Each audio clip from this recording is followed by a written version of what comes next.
স্টেশনে এসেছিলাম, একজন পথচারীকে পেয়েছি। উনি হাঁটতেছে, ওনার কাছে যাব, দেখি উনি কি বলে। ভালো আছেন? হ্যাঁ, ভালো আছি। আপনি রোজা রাখেন? হ্যাঁ, রোজা তো রাখি। রোজা রাখতেছেন? হ্যাঁ, রোজা রাখি।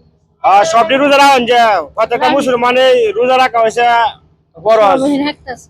সবটি রোজা রাখেন যে আপনার পোলাপান কি সবাই একটা পোলা। কি একটা মাইয়া একটা পোলা। পোলাপান বড় হয়েছে না? না, পড়তেছে ছোট। ছোট ছোট। হ্যাঁ, আহ, আপনার বাসা কই? এ নই। স্টেশনে দেখেন? এনে দাঁড়ান, এনে দাঁড়ান, এনে দাঁড়ান। আপনি কি স্টেশনে দেখেন? হ্যাঁ, এ নই। আপনারা আমি কিছুটা যাচ্ছি, এটি আপনি ইফতার করুন যে, হ্যাঁ ধরুন। ভিডিওটা সবাই শেয়ার করে দিবেন, গরিব দুঃখী অসহায় মানুষের পাশে দাঁড়ানোর সুযোগ করে দিবেন, বেশি বেশি লাইক করবেন, কমেন্ট করবেন।